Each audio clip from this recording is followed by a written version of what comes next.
Hello दोस्तों, यहाँ पर देखिए ये एक मेटल का शटर है। इसके ऊपर पेंट किस तरह से किया जाता है ना, वो ही आज के वीडियो में देखने वाले हैं। और करने के बाद कुछ इस तरह का आपको फाइनल रिजल्ट भी मिलेगा। यानी कि इस वीडियो में मैंने आपको सब स्टेप बाय स्टेप समझाया। तो चलो वीडियो स्टार्ट करते हैं।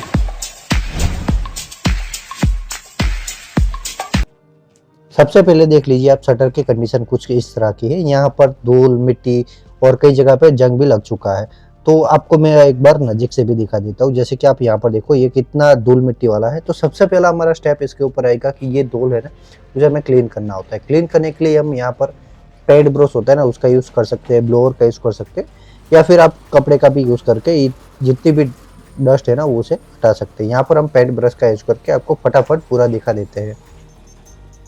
और हाँ दोस्तों, देखना मैं आपको सारी प्रोसेस है ना वो फास्ट फॉरवर्ड में दिखाऊंगा, क्योंकि ज़्यादातर ये है कि ये करने में मुझे 1 से 2 घंटे लगे। उतना टाइम आपके पास होता नहीं है, तो इसलिए मैं आपको फटाफट दिखा देता हूँ। अब ये हो जाए उसके बाद हमें वहाँ पर सैंडिंग करना होता है। सैंडिंग के लिए हमें यहाँ पर रोल पेपर लिया है। रोल पेपर जो आता है वो 120 नंबर का लिया है। और जहाँ पर भी रस्ट लगा है या फिर कहीं जंग लगा है ना, वो सारी जगह पे इसे सैंडिंग करना होता है। तो चलो ये भी हम फटाफट कर लेते हैं।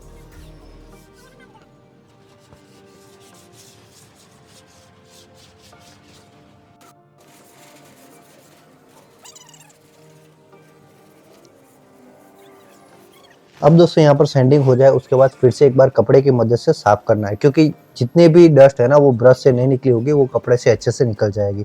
और इसके बाद बारी आएगी कि हमारा कलर बनाने की। तो यहाँ पर हमने ब्लू कलर लिया है। यहाँ पर आप देख ही सकते होगे, एशियन पेंट का है, एपकोलाइट प्रीमियम मिनिमल। ये कलर कुछ इस तरह का है और इसे मिक्स किस तरह से करना है, तो यहाँ पर हम इलेक्ट्रिक स्प्रे गन की मदद से यूज़ करने वाले हैं। और ज़्यादातर इसके अंदर आप चाहो तो 100 ml टर्पेंटाइन डाल के इसे अच्छे से मिक्स करो और फिर डायरेक्ट गन के अंदर भर सकते हो। और हाँ दोस्तों, नया कलर होता है तो छानने की ज़रूरत ऑलमोस्ट नहीं होती है, पर छान लो तो काफ़ी अच्छा होता है। वैसे हमने यहाँ पर छाना नहीं है, वो टर्पेंटाइन 100 ml जितना ही डाला है 1 लीटर के अंदर। तो ये हमारा रेडी है। अब मैं आपको डायरेक्ट जो हमारा मेटल का शटर है ना वहाँ पर ले जाता हूँ। देखो, शटर में ऊपर का पार्ट होता है और एक नीचे का होता है। तो पहले एक बोर्ड की मदद से हम ऊपर जितना भी पार्ट है ना, यानी कि पूरा शटर का जहाँ पर हमें नाम वगैरह लिखा होता है, तो वहाँ पर पेंट कर लेते हैं। और दोस्तों, आप में से किसी को भी इलेक्ट्रिक स्प्रे गन किस तरह से चलाना होता है, उसे किस तरह से मेंटेनेंस करना है, वो सब नहीं आता है ना, तो ऊपर मैंने आई बटन में एक वीडियो दिया है, वो जाके आप देख सकते होगे। और अगर खरीदना चाहते हो तो ये गन के लिंक में डिस्क्रिप्शन में दे दूंगा। और इससे अच्छी भी ये बजट में आ जाती है, तो उसके लिए भी एक वीडियो मैं आपको साथ ही में अटैच करके दे दूंगा।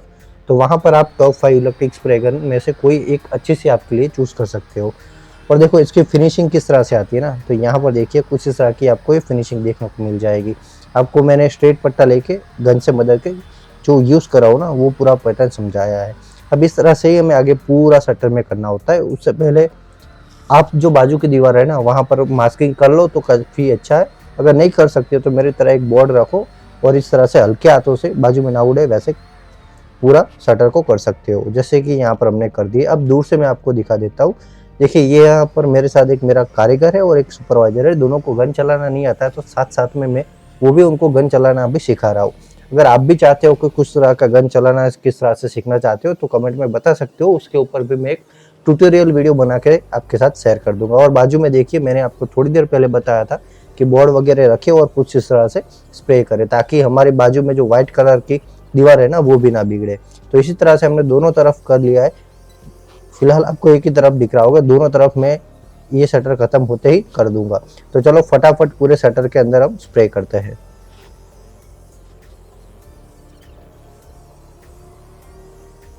और दोस्तों, यहाँ पर आपको कंफ्यूजन ना हो इसलिए बता दूं, एक शटर एक तरफ करने के अंदर हमें 600 से 700 ml कलर ही चाहिए होगा, ज़्यादा कलर नहीं लगता है। 1.5 लीटर के अंदर आप दोनों तरफ से शटर अच्छे से कर सकते हो। और यहाँ पर हम टोटल 2 शटर कर रहे थे, तो मैंने दोनों के आपको अलग अलग क्लिप दिखाई है। अभी जो दिखाई वहाँ पर पहला शटर था, और लास्ट में जो ये आप देख रहे हो ना वहाँ पर ये हमारा दूसरा शटर था। वो इस पर काफ़ी अच्छी तरीके से आपको पूरा समझ में आएगा। इसमें बीच में ना कोई रेलिंग है ना कुछ है। पिछले जो आपने देखा ना वहाँ पर रेलिंग भी आपको दिख रही थी। तो यहाँ पर भी हमने पहले ऊपर का जो टॉप है जहाँ पर शटर बंद ओपन होता है तो पूरा अंदर चला जाता है ना, उसे स्प्रे की मदद से अच्छे से करते हैं। और एक ही कोट में हमारा ये फिनिशिंग मिल जाता है। तो ये आपको गन का फ़ायदा होता है। और ये करने के लिए एक शटर के लिए मुझे सिर्फ 15 मिनट लगे हैं। बाकी क्लीनिंग वगैरह में टाइम लगता है, उस पर 2-3 घंटे लग जाता है। पर स्प्रे करने में ये शटर किया है ना, तो 15 मिनट से ज़्यादा मुझे नहीं लगा है। तो सबसे पहले हमने ऊपर किया है और फिर आप देखो फटाफट से इसी तरह से हमें हल्के हाथों से पूरे गन को स्प्रे करते रहना है, मतलब चलाते रहना है और स्प्रे साथ में होता रहेगा। और उसके लिए आजू बाजू पहले हमने बॉर्डर कवर कर लिए ताकि एक्स्ट्रा जो हमारा कलर उड़ के बाजू में डैमेज ना करे। तो इसी तरह से हमें करना होता है। तो चलो फटाफट मैं आपको ये भी करके दिखा देता हूँ।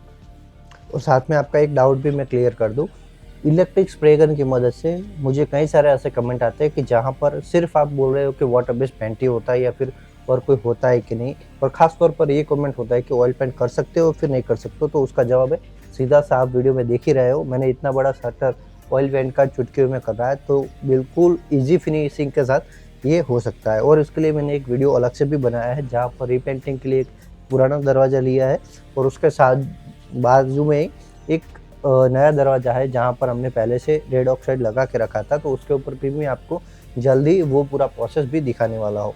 तो इजी तरीके से ऑयल पेंट हो जाता है, ये मेरा जवाब है।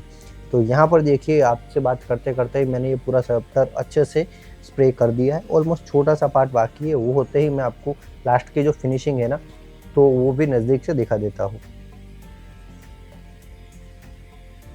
देखिए दोस्तों, यहाँ पर हो चुका है। अब एक बात यह है कि शटर में आप नीचे की तरफ करो ना तो उसकी राउंड शेप के कारण थोड़ा सा नीचे रह जाता है। तो उसके लिए आपको झुक के कुछ इस तरह से अच्छे से चेक करके करना होता है और ज़रूरत लगे तो हल्का हाथ दूसरा घुमा सकते हो, वो आपकी फिनिशिंग के ऊपर, आपके हाथ के ऊपर है। तो यहाँ पर हमारा शटर कंप्लीट हो चुका है।